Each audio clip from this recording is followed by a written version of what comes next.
Thank you, Bassam. Thank you, Omar. It's the first time for me, at least, to meet you guys, and I hope it's not the last time. So you will accept me, you will forgive me, and you will accept me for the next sessions, hopefully. I'm very honored to be here.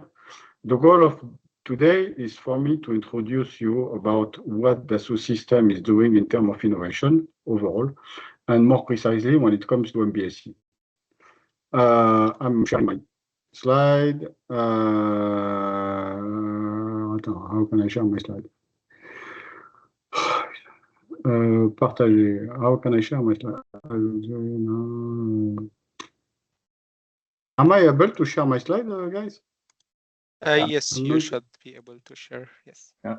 There is a button on the right top. Do you see my slide now? Yes. Yes. Okay. Excellent. So basically, I will introduce, in fact, what is Dassault system since I would say generation 1 of product. Okay, so Dassault system has started in the 80s, so 1980 almost. Okay, and we started with 3D modeling, and then in fact all over the years. So we went in fact to all what we call DMU, PDM, PLM, virtual twin, and now we are more at the 3D universe. Alors I will tell you exactly what 3D universe means, okay? And 3D universe, in fact, is the 7th generation of solution when it comes to Dassault system. Every 10 years almost, Dassault system is reinventing a bit the way he see the value promotion, okay? So basically, the three foundation of what you will hear today are based on what you see here. Is mainly all what is related to model or 3D modeling plus simulation, but in a large scale. It's not just simulation for 3D design, it's as well simulation when it comes to system engineering. So you will see that we are more and more, in fact, putting together all what we call system and 3D design together. Then we have all what we call data science, okay, or big data and AI generative or generative AI. So you will see as well that Dassault system is today promoting and proposing solution around IA or what we call generative IA. And then we have all what is related to configuration, change management, and data and product and project management, which come in fact to collaboration and openness. So the foundation of Dassault system are based on 7 pillars. So basically, what you will see here is the way we put together the frame of the functional definition or system definition, plus the 3D modeling or all what is related to data architecture. So we are defining a kind of a frame of system, and we are using this frame to pull together from the conceptual design till the detailed design, all the data together.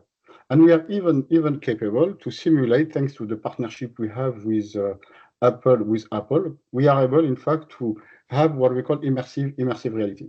So here, in fact, you are capable to use the functional definition, put that together with the physical modeling, okay, simulate the performance, as you can see here. And more than that, in fact, we are capable as well to go one step ahead, which is the physical simulation. So we are capable to do almost, in fact, all the behavior simulations.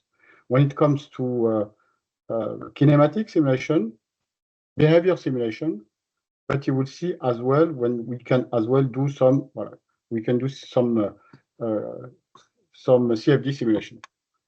When this is done, we are capable then, in fact, to do what we call virtual twin in operation. So we take the product as it has been designed, as it has been manufactured, and we try to simulate the virtual reality.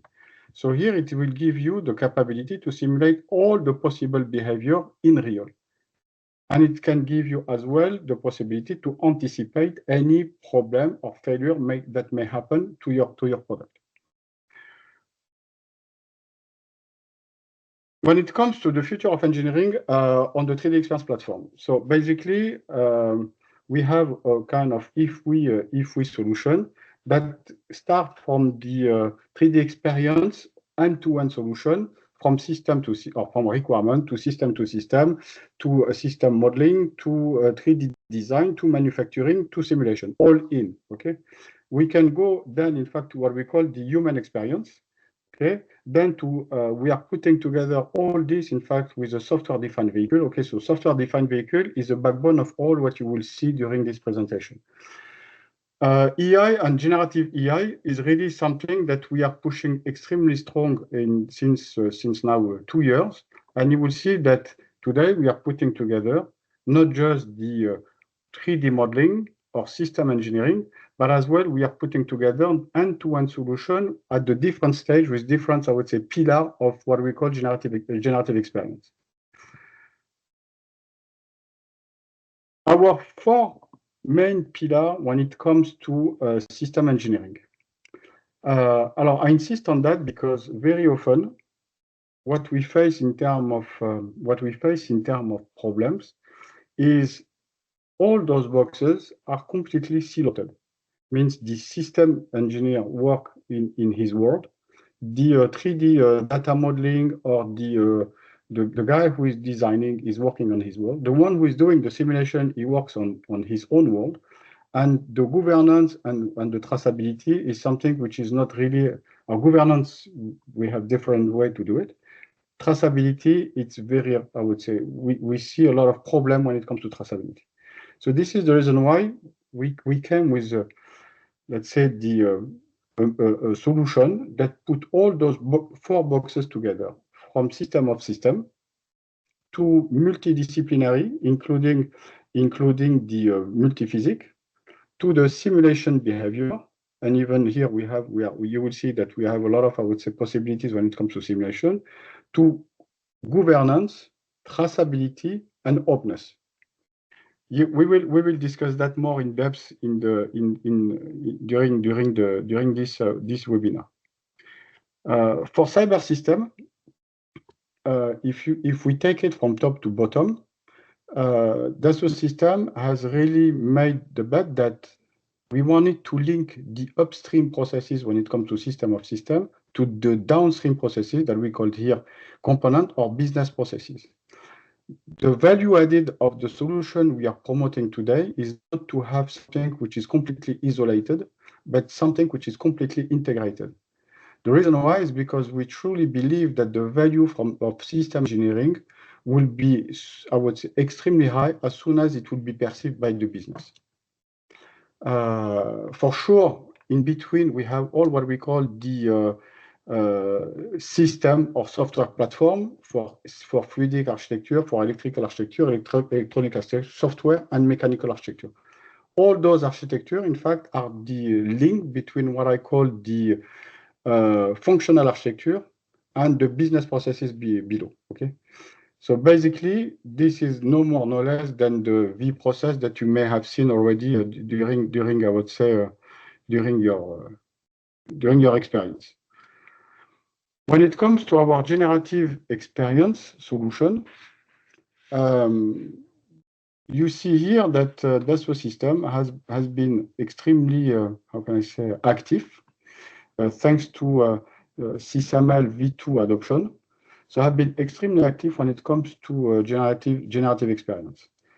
So here on the left, you see all what is related to requirements from an unstructured document. So we are capable now to take a document, any document, a PDF, Word, Excel, okay? And from this document, we are capable then to extract all the requirements, the semantic of the requirements, to structure all those requirements together, and to give you somehow the full, I would say, requirements data structure.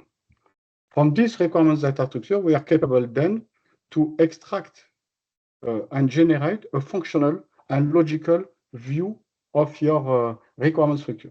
Okay, it's a bit more complex than that, and I guess Guillaume will describe it a bit more. And then we have all what is related to cybersecurity. Okay, and I'm not sure we will have the time to dig in all those topics, but you will see that those are in fact our 3 foundations when it comes to generative experience or AI for system engineering. Just a small recap, okay? When it comes to CATIA evolution, starting 2026. So we have our core application, which embed a lot of intelligence, automation, and AI. AI is becoming somehow our foundation for the future. Our portfolio has changed drastically and has been simplified a lot as well, because we felt that our portfolio is a bit complex. So this is the reason why we came with something more easy to understand. We have a lot of beta features that are today available for customer to test and try. This is the first time we are putting and we are giving to the customer the capability to try our beta versions. Okay, it's important because then we can work with you guys in order to have somehow reshape our future. And the last but not the least, now CATIA is available as well on the web with our AI agent. So those are the foundation of our new CATIA release starting 2026. And that's it for me. I did it fast because I wanted Guillaume to take the hand and dig on all those topics that you have seen. Perfect. Thank you. Thank you, Tarik. Thank you. If there is any question, I don't know if we can ask question to conversation, but feel free. Yes, we can put the question in the chat. Mustafa, if you have any question, you can unmute yourself or write it in the chat. Or just agree on the approach to put the question on the chat. Thanks, Tarik, for this comprehensive intro for the subject. Please resume the presentation. Thank you. The goal here was really, the goal here was really to give you somehow an idea about what is Dassault system today, because we are challenged on several aspects. At least not us Dassault system, but all. Okay, we are challenged on several aspects. The first aspect is SysML v2. So SysML v2 is something that we hear. So today SysML v2, okay, you will see it's something that is today available. Okay, and is something that you guys can try for free, thanks to this, I would say, new user. I don't know how we call it, Guillaume. I forget the name of community it. community edition. Yeah. Our community edition, which is free, downloadable. Okay, and you can try it for free. The second thing is all what is related to artificial intelligence. So we are putting together a lot of artificial intelligence in our capabilities to model system in the platform. The last but not the least is how can we link every bullet point, okay, which is end-to-end solution from requirements till manufacturing, going from requirements to system to mission to design to manufacture and to simulate. So this is all in. In fact, this is something we wanted to link together because the customer are expecting us to help them to reduce the lead time. So this is really our main foundations. Yeah, thank you. Maybe allow me to put my Dassault Systems hat for 2 minutes, not the INCOSE MENA hat. It's really a huge jump and huge enablement for model-based system engineering. If I remember when I started model-based system engineering in 2009, how long it took to learn the language, the methods, and the tools. And imagine what Tarik showed in one slide. The AI is capable to overcome all of these challenges and start a position. You put to the AI a PDF with unstructured, informal requirement in order to develop a product or a system, and the AI chat with you, and you can chat with him and make the SysML model for you, and you can enhance the model with chat. But Guillaume will show it later, which a huge step forward and a huge advantage also by SysML 2.0. And this is exactly what Tarik said.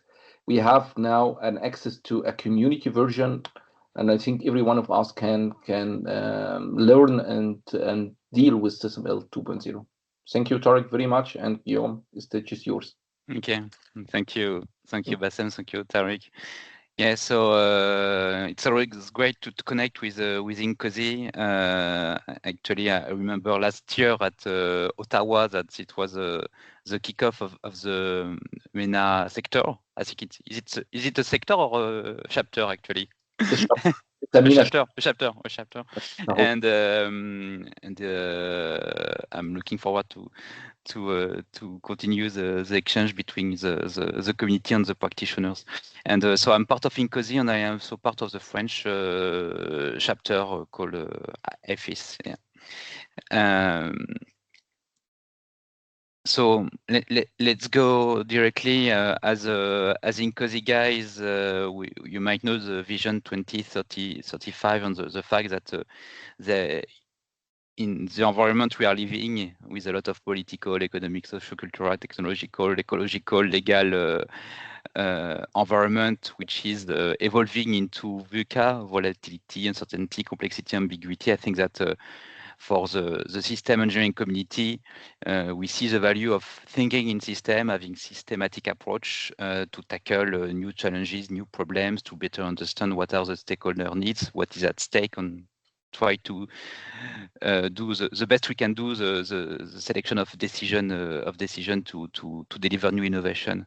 And it's really connected with what we are doing at Dassault System with Tarik introduced the 3D universes, but 3D universes, they need a kind of skeleton, and we really believe that system engineering and the MBSE are really this skeleton, and the fact that we have the ability to model and to simulate at early stage, we believe it's a way to transform VUCA into VUCA, so to transform the volatility, uncertainty, complexity, ambiguity into more vision, because we can explain what will be the mission of a new product, a new system, to more understanding through collaboration, to more clarity because we have models, and to more agility because we can put some hypotheses in the model, run some simulation analysis, change the hypotheses, run again the model.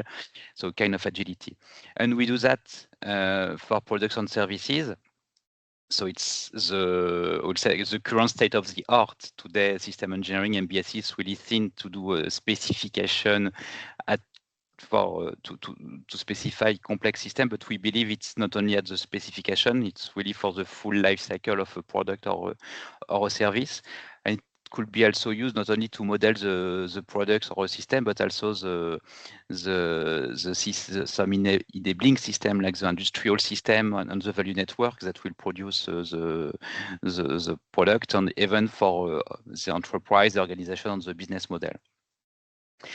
We'll come back on that because to do that, we need to do models, and there is a cost, as Bassem mentioned, to go through MBSE, the cost of modeling, and we also believe that generative AI will not replace engineers, but will be really a companion, an accelerator for MBSE adoption. So this is a framework that Tarik introduced. We have a bunch of solutions, and I will just deep dive on some of them.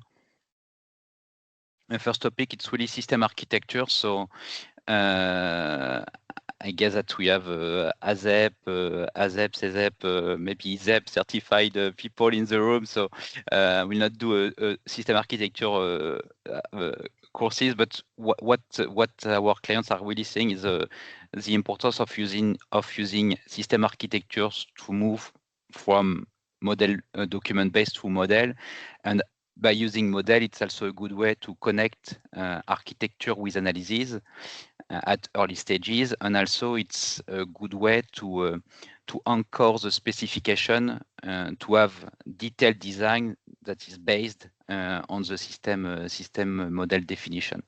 So it's we have CATIA Magic, which is really our flagship product. So based on SysML language V1, V2, based also on system architecture framework like UAF. So track record of clients, and to go through stakeholder needs analysis, system architecture definition, the refinement of the requirements, and what our clients are really loving in system with CATIA Magic, it's that it's not only doing drawings, it's really doing models, and the capability with models is the ability to execute them, to do early simulation. So what we see here, for example, with the example of a vehicle architecture, where we'll see how the different vehicle subsystem will communicate together by using. I'll just maybe go a little bit faster by using the execution of the SysML model.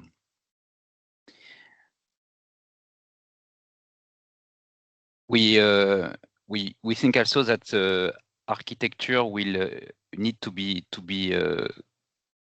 safe and secure by design. So still using some SysML based framework, industry standards. So something for an OMG called RAML. We have extended our solutions to based on system architecture have a safety and also have a cybersecurity views. So system architect can work with safety experts, with cybersecurity experts, so that they can start with have the same source of truth for the architecture, add additional information regarding functional safety, regarding cybersecurity, following standards like ISO 26262 or 21434 for cybersecurity, and come up with mitigation action at the system architecture level, so that this architecture is safe and secure. And then we mentioned the analysis. What we want to do with the system architecture is really to connect it with simulation.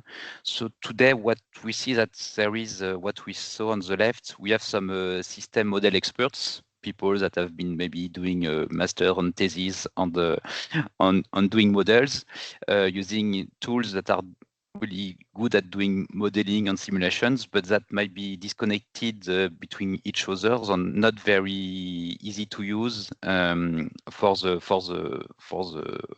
across the enterprise for other audience. So what we are doing is really to ensure that we can connect different pieces of models to have really a system level simulation. So what we see in the middle, so we have been improving CATIA Magic to support some standard like FMI, SSP, some standards that enables to assemble models, co-simulate them. And we have also been investing on having web-based, easy-to-use applications for simulation analysis. So here I am a casual user. I am not a Modelica expert.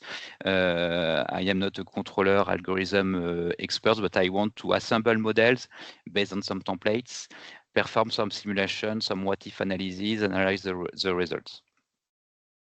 And we have a short demo here. We'll go quickly, but basically how starting from CATIA Magic, we can also, from the system architecture, initiate a simulation architecture, connect it with the different pieces of models using standards. Sorry, need to click on the right. Take the different pieces of simulation models together and use that to execute the system level simulation and connect it with the initial requirements to check that the requirements are fulfilled when we compare it with the simulation results. And we have this web-based, so here it's a web-based solution for the analysis to be able to reuse a template, and just by using some web-based application have the ability to launch a simulation on the server and see with some nice dashboard the results.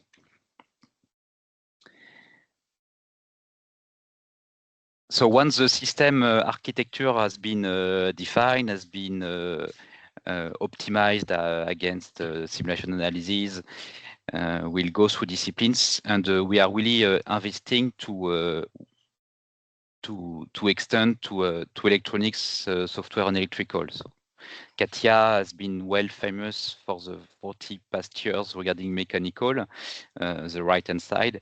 What is new if we look at the 5 past years that we have been really investing to connect systems through these electronics and software electrical disciplines.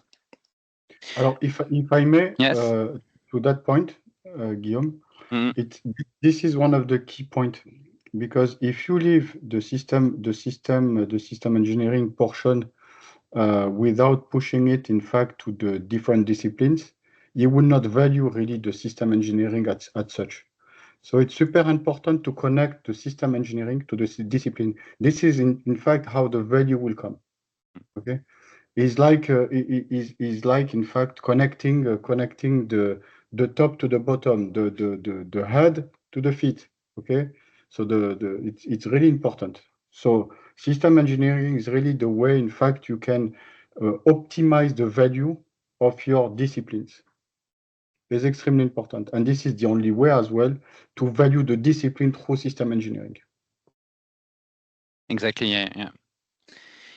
So, for example, let's take the example of embedded software. So, when it's software embedded in products with mission critical, sometimes our clients, they are complaining that they will find a lot of defects.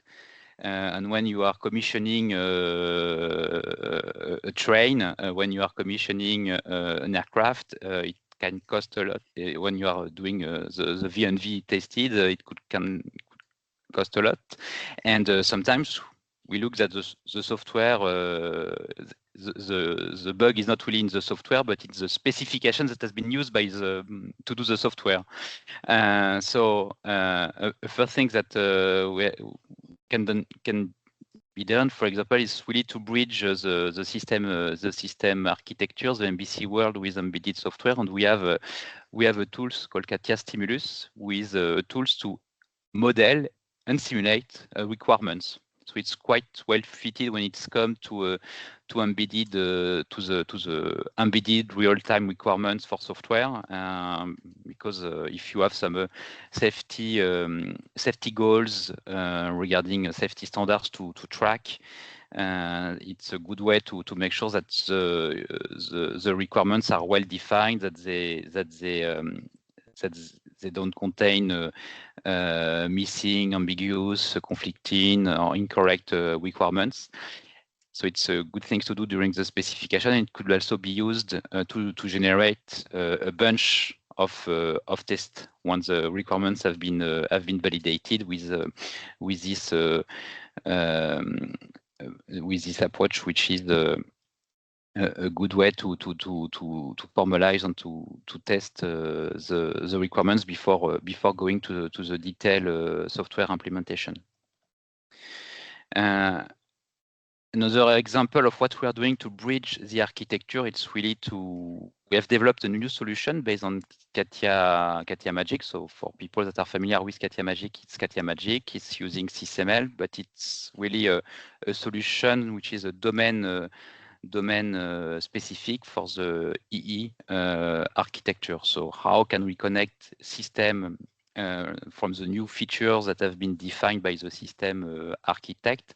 How can then be reused by the EE experts? So define what will be the software architecture, which software component will run on the hardware architecture composed of sensors, actuators, electronic control units, and manage all the information that these different elements are exchanging together based on the embedded communication like Ethernet, CAN, etc., with the communication matrices. So we see a big push in the aerospace and the automotive companies, especially because they have very specialized solutions to do that. And they have SysML for the system architecture, and here in the same environment as a kind of platform, they have really the ability to connect system architecture through electronics and software architectures and disciplines. And we are even going further with code generation based on this solution. Regarding software, so as Tarik explained, it's really a domain where we are investing on the. There is some time a kind of battle saying, oh, software is agile, so it's something else than system, because system it's not agile because it's waterfall. So it's a wrong debate, because it's not because your system engineering can be agile, and what is really important is how to make sure that we can combine agile practice for software defined products with more reinforced aspect from system engineering, with explicit system architecture, well-formed interfaces, especially when we have mission critical systems that need to go through homologation and certification. So what we really want to do, what we call software governance, is really to have a system approach to govern complex products that will connect really software together with this bigger system view. So we'll see some example after, but it will be, for example, to combine system architecture and software planning. For example, when we start to do requirements, or even when you start to do use cases modeling, in fact, you are doing stuff that is very similar to what a software guy will call agile software features, agile software epics. So we want to connect these two worlds. Second aspect, we want really to align the software architecture with the implementation of the software with code generation. And we want also to provide full traceability from the initial requirements to the system, hardware, and software details. We are investing on that, and things to do that is to see that we are also doing some acquisitions. So we acquired a couple of months now Enalin, who is doing a software solution called Tulip, which is a solution for ALM, so application lifecycle management, so for software development. So it's a kind of Atlassian Jira-like, available on cloud or on premises, and we see a big push for our clients as now Jira want really to move their customer to their new cloud platform. We see customers that are really interested to some other solutions. They have some security, some on-prem requests, so that's where Tulip has good stuff to say. And we want also to implement application lifecycle management for software, so to manage the agile planning of the software, the software test result, the code management, etc. And we are also working on integrating both. So here, for example, we have pieces of object in CATIA Magic that will integrate together with the software solution. So, for example, we start to have requirements, and we will link them with some agile elements. So they are linked with agile stories. And we have bidirectional traceability, and now in the software backlog, the software development teams, they might not really know what is the SysML and system architecture, but they know what the backlog is, and they will find the backlog, do their implementation, do the test plan, and this information, like the test plan result, will come back directly with the traceability to the system architect. So now I'm back on I saw the requirements, the link with the stories, and what is the status of the test coming directly from the Tulip, from the LM platform. So it's done with our solution, but it could be done also with other solutions. So it could be connected with other kind of ALM platform, like for example Atlassian or IBM. And then what we want to do is really to have this full traceability from system to architecture to software and hardware. So it's what we see here. And what is important is these elements, they can come from Dassault system application or from other solutions. So for example, you can have also access directly through models done in CATIA Magic, through models coming from MATLAB Simulink. They can be stored in the platform, in the 3D Experience platform, or they can even come from external sources. So for example, you can have some code with coming from GitLab, and you will have a kind of federation of data, so that you have this full traceability, which is available directly from a web-based interface. So here, if you are, for example, in charge of managing the features of the project, you have this full bird eye view of all the artifacts, and you see the little colors. If I select one piece like the requirement to say, okay, there is something to change here, I can get all the impacted elements. So our clients are really love that, because it's a good way to have everyone on the same page, because we are not spending time in Excel, in manual emails or traceability matrices. We directly introspect the different artifacts live to do these views. And then we have the ability to have some kind of analytics. So it's the same thing that before, but now with some high-level KPIs. And the idea that the source of information is the real engineering deliveries.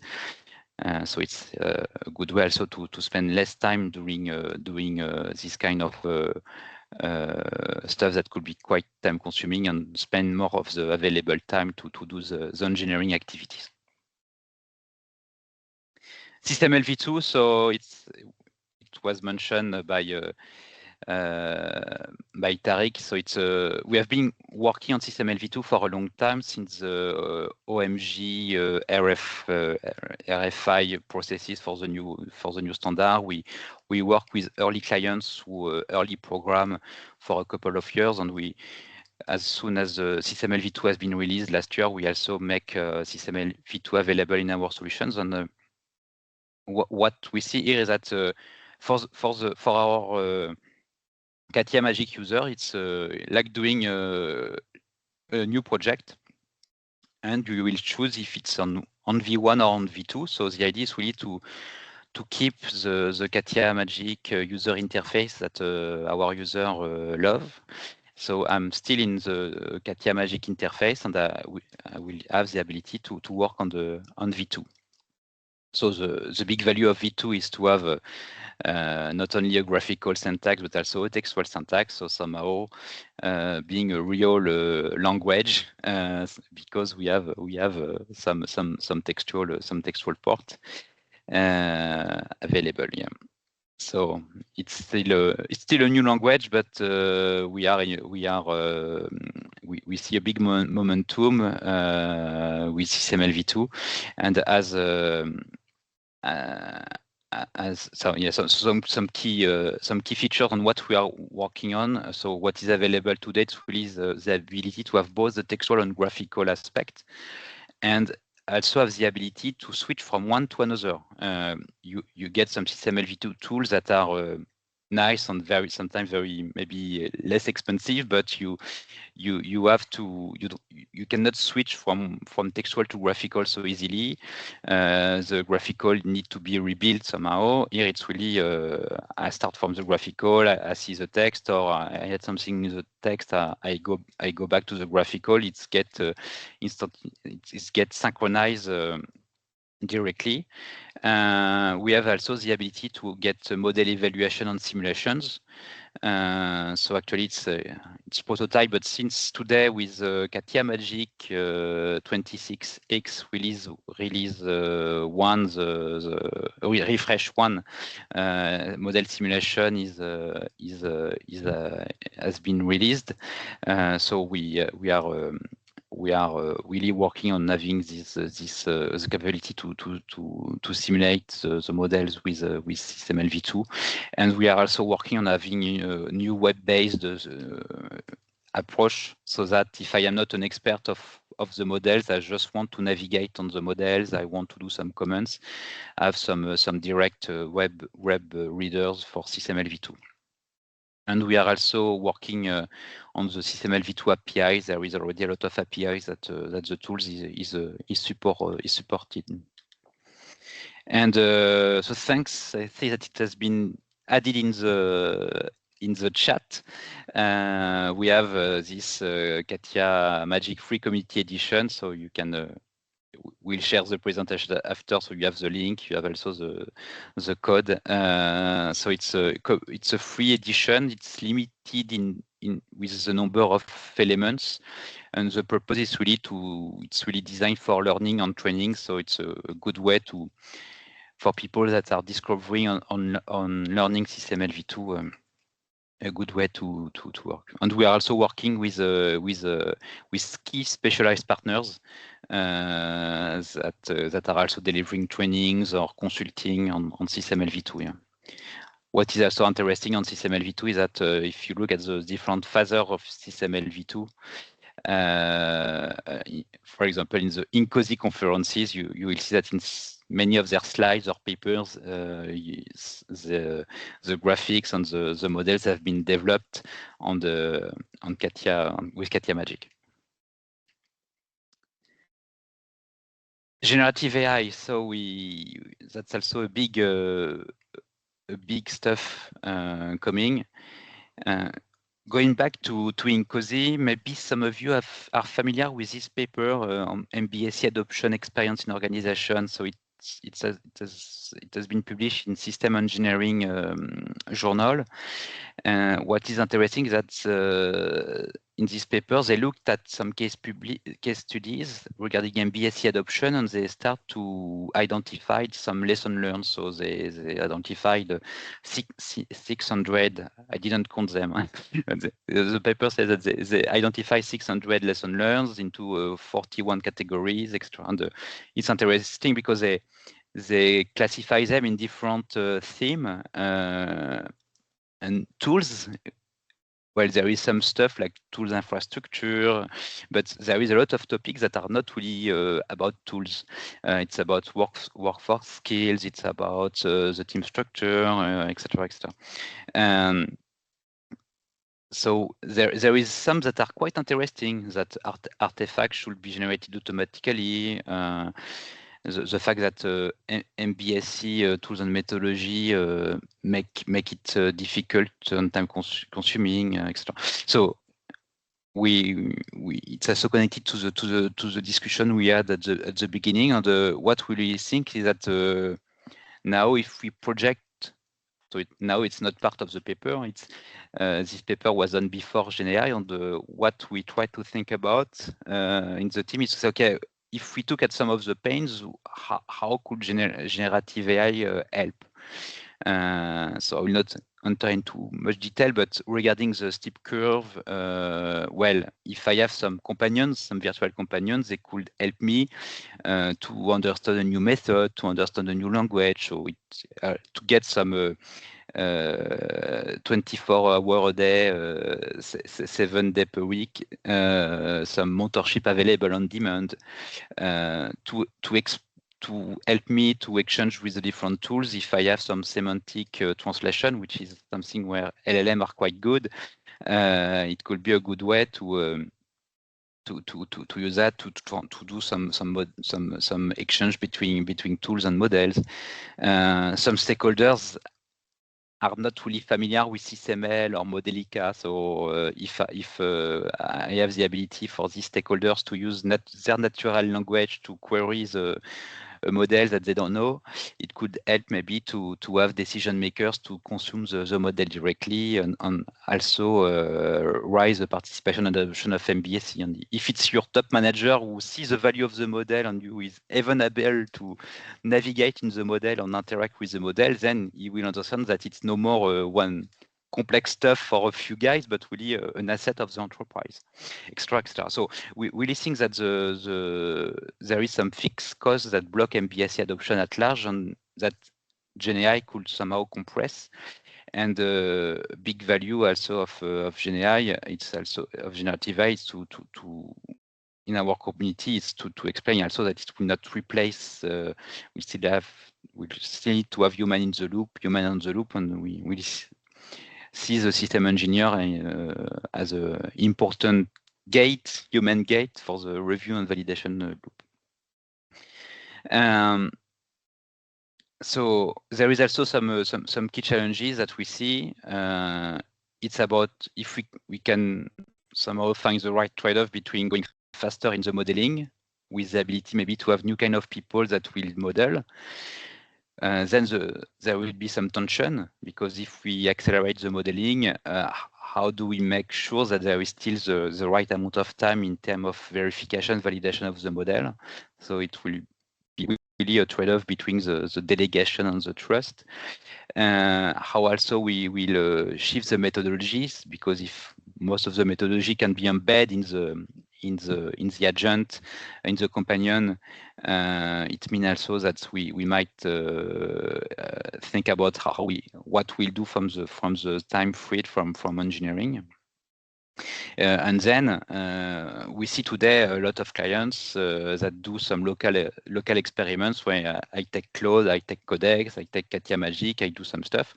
So it's working locally, but then if we want to scale, it's there are a bit sometimes seeing some limits, especially when it's enterprise at the enterprise level for products that need to go through compliance.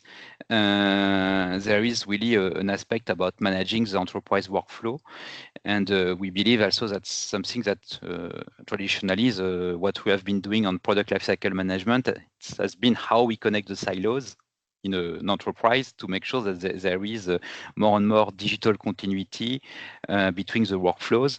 And we think that it will be also based on this heritage, on these competencies that we have developed, something very valuable to help our clients and partners to adopt AI for engineering and making at scale.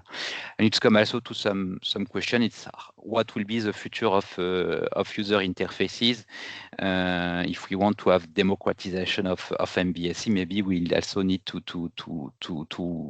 think about how we simplify the MBSE for new audiences.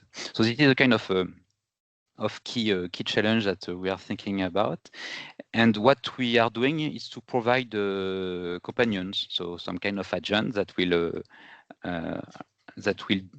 accelerate the skills of a newcomer on MBSE, that will also accelerate the productivity for the specialist. And from the different pieces of the framework we saw before, we start to deliver some solutions. So they have been introduced by Tarik previously. I will maybe zoom on a few of them. We mentioned already the capability to import some requirements. So I take, for example, a PDF, and then I will get a model of requirements with the different requirements and the traceability between the requirements that have been imported on the initial text. Another aspect also is to have generative companion in context of CATIA Magic. So it's we call it Leo system architecture, and the objective is really to make MBSE accessible to more engineers. So we'll see maybe directly the different aspects in the demonstration. So for example, we have we got some requirements, or maybe some user needs specification, maybe from other stakeholders like the marketing team, or some regulation to be supported, etc. I will take the PDF, and now it has been translated into requirements. So it's really requirements object in our model. On the right hand side, I have a kind of some box with AI proposed content, and I can manually review what has been proposed and say it's okay, I want to add it in my model or not. Maybe some of the requirements are not really good. If I look at the best practices of INCOSE for requirements, so I will have also some suggestions. For example, here to generate requirements that are really compliant to the best practices.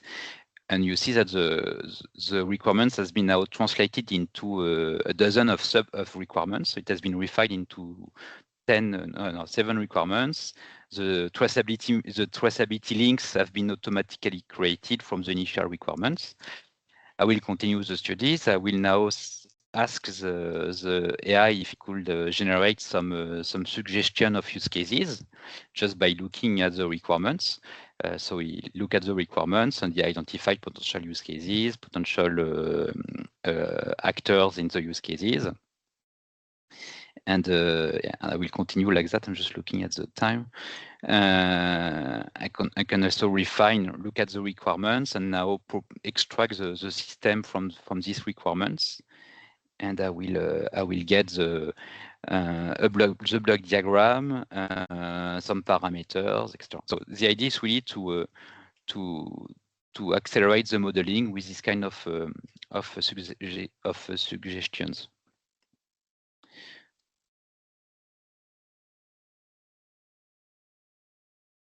So, for example, on one of the sub-part, I can ask what could be the potential part, and I will get some suggestions. What could be the potential part regarding this connectivity remote operation, and I can even generate an activity diagram, and I will get an activity diagram generated. These different suggestions can be customized, tailored based on my methodology, based on the object I am using, and I have the ability to validate this activity diagram using model execution. Another aspect is that we have the companion that will help us to interact. So I can ask questions. Maybe now I am not an expert of the model. I will ask what this model is about. I get a description of the model. I get some hyperlink. If I click on the hyperlink, I am directly navigating in the tree to navigate in the model. I can ask for some suggestions. So I am asking how to improve this diagram, for example. And the companion will suggest some enhancement, and I can even ask him to perform some of the operation directly. And we have also a similar agent that will come with Dimola. So regarding the what we call system behavior modeling. So 0D, 1D modeling, so equations used to model the multi-physical products like vehicle dynamics, thermal system, an electric system, etc. So it's Modelica is very interesting, but maybe a bit limited to some experts. And the idea is really to have more people able to use system modeling and simulations to do the performance assessment or the pre-dimensioning of their system. So we'll have some time for questions. I hope I have been maybe a bit fast. Other links. So it's now it's a free gift for you. We have a community, user community. So we have one for model-based system engineering. It's available for free. You just need to have a DS account, and it's dedicated through our practitioners on system engineering. And for example, you will see some if I am a system architect or if I am someone working on safety, we have some dedicated information with adoption journey, with some content. You can also have access to some of our presentation, post some question and answer on the solution, or also we're also sharing some practices. So for example, for automotive spice, we shared with R&D a kind of overview of how our solutions can answer to the automotive spice processes. Yeah. And last topic, so as part of the INCOSE partnership, INCOSE members can access to system engineering lab, and through the lab, you can access free of charge to free evaluation of our solutions. So you have CATIA Magic, Rectify, Stimulus, and a couple of other solutions of our CATIA system engineering portfolio. By the way, Dassault is a platinum partner of INCOSE International. So yeah. Everything we are doing is in cooperation. Thank you so very much. Yeah, and we have also a cooperation regarding the working groups. So, for example, because yeah, it's really a free evaluation, but if in context of working groups, we provide access to our collaboration platform and to our to CATIA Magic and to the collaboration tools that could be used for working groups that are interested, for example, to do some system reference model during their activity. It was also my question, or a question from myself and Mustafa. Mustafa and myself are leading a railways working group, and we want to cover the whole life cycle of a railway project, which means we need much more than only CATIA Magic. We need also the platform as a collaboration platform to showcase how OEMs are working with the suppliers together for all the life cycle. It's possible in this collaboration to have an access to the platform? So there is an access to the 3D Experience platform. Then we need to check with Gan Wang the collaboration model. So you can get access to our Swim collaboration environment. So there is a dedicated Swim tenant of Swim Swim communities for the INCOSE working group. And then regarding the pieces of the portfolio, there is CATIA Magic and collaboration. And for the other, I don't know. Yeah, we need to check with Gan what could be what is in the scope. Yeah. Perfect. Thank you. And yeah, that's all on my side. We can have some time for questions. For questions now. Yeah. Thank you for your attention. Thank you. Thank you very much. Thank you, Tarik. Thank you, Gom. Thank you all.